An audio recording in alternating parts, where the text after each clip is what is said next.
here's a little exercise to sort of shed some light on what you can actually use to best learn, or maybe I shouldn't say best learn, but effectively learn the names of notes on the fretboard.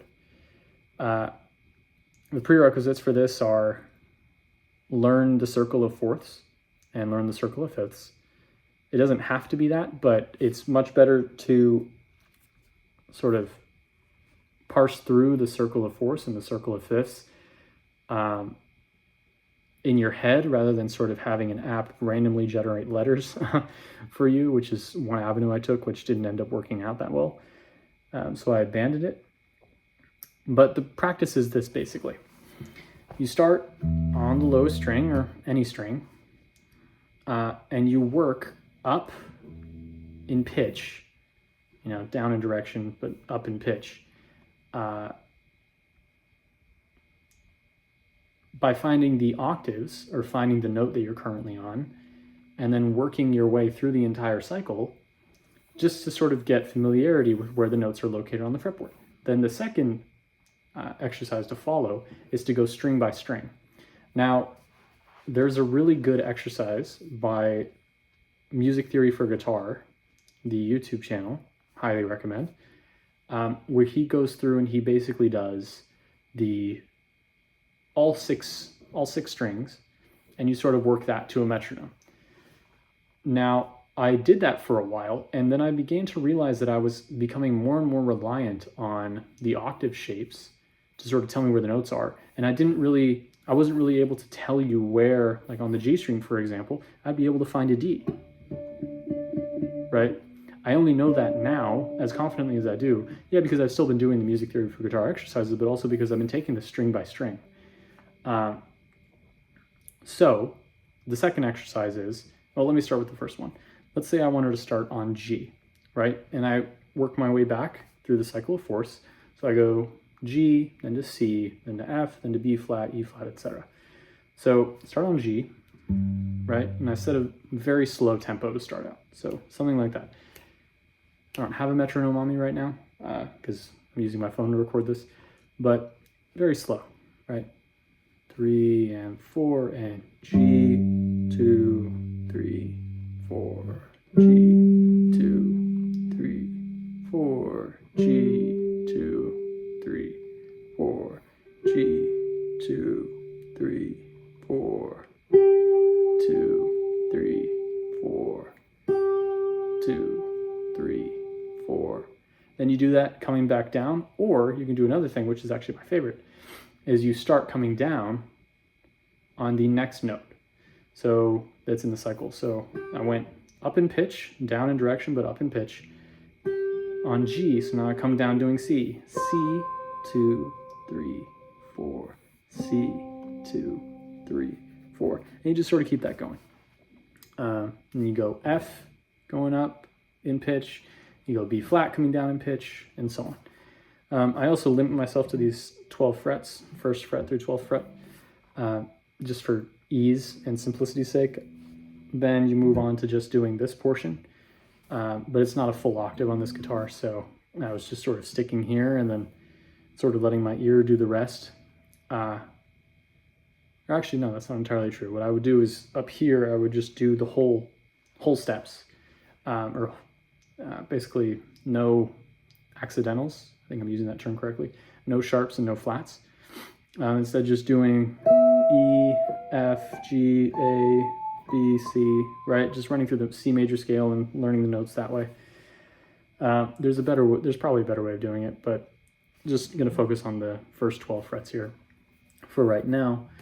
Yeah, and then what it would look like going string by string is, say you wanted to start on G again, you start on the E string, the low E string, and you go G, 2, 3, 4, C, 2, 3, 4, right? And you just keep going F, 2, 3, 4, B flat, 2, 3, 4, E flat, 2, 3, 4, A flat, 2, 3, 4. You do it on the next string, right? You start on G, which is here, 2, 3, down to C, 2, 3, 4. You just keep going. You do that for each string, and then I do it coming up. Sorry, again, up in direction, but down in pitch. one of the rare instances you wish you were a lefty playing guitar, playing a Jimi Hendrix style guitar, or a reverse string guitar like an Eric Gales or something like that would play, because you could say both up in pitch and up in direction. So if you were just saying up, it would just be both. But that's a little, I guess, gaff or small joke for guitar players. So yeah, so that's one exercise to do to sort of get more familiar with the note names. You don't have to worry about selecting random letters. You don't have to really worry about making sure it's randomized. The really important thing is doing the string by string in addition to doing all 6. Because, you know, Ted Green, a fantastic guitarist, one of my favorites, basically says you only need to learn the notes on these 2 bottom strings to really play good chord melody guitar. Because, you know, everything is really just an octave of that. And, you know, I'm never going to argue with someone like Ted Green about about the virtues of what he's talking about, or the usefulness of what he's talking about. I've just found in my own playing that if I'm playing single note lines or phrases or anything like that, and I'm on sort of just wanting to contain myself to one string, I need to be able to know, like, to do these slides, I need to be able to know what the 9 of, let's say, B flat, what the 9 would sound like, and also where it is, right? So I know the 9 of B flat is C. I know it's just right there. I'm going to do another little explainer video on intervals and how to sort of not get more familiar with the interval shapes on the guitar, which I'm sort of taking to the next step from a Tim Miller exercise that I found on YouTube. But I need to be able to know where these notes are on every given string. Because another example is, let's say I'm playing a line sort of in this area of the guitar.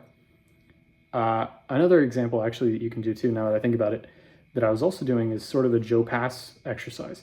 Whereas Joe Pass would tell you to play the cycle of fourths or the cycle of fifths, all in sort of like 6-ish frets.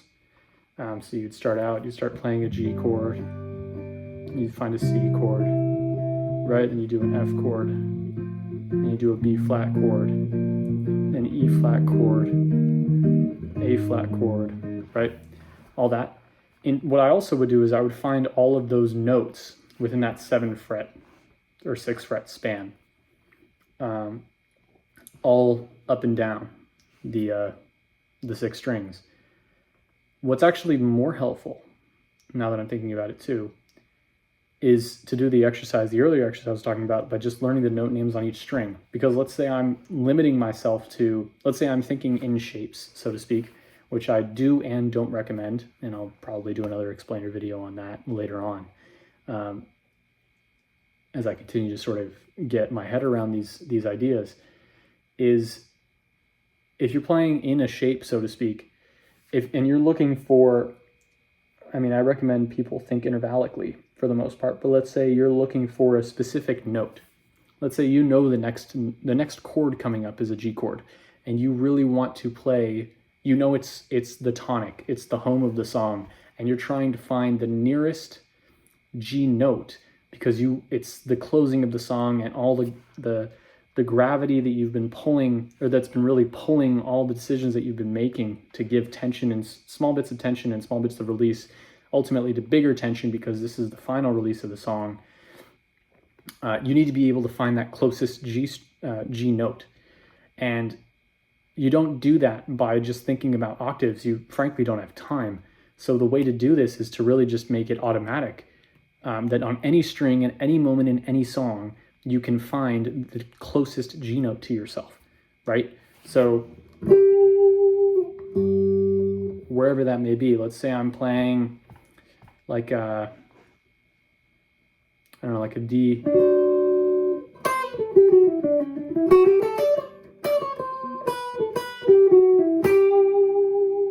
I have to be able to find it there, right? Because it has to make sense in the line.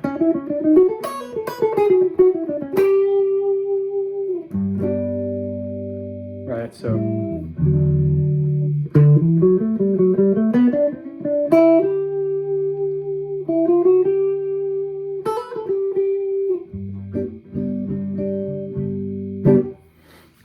So that's really the benefit of doing that exercise is over time, and I really haven't been doing it that long. I mean, I really only started doing it maybe about 2 months ago, 3 months ago.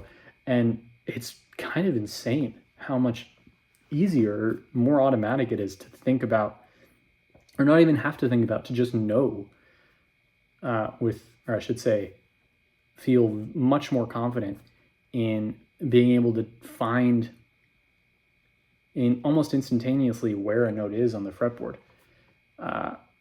knowing that that note is coming up in the song and you want to target that note. So there you go. Those are sort of the reasons for doing these two exercises. Hopefully these are helpful, and as always, happy playing.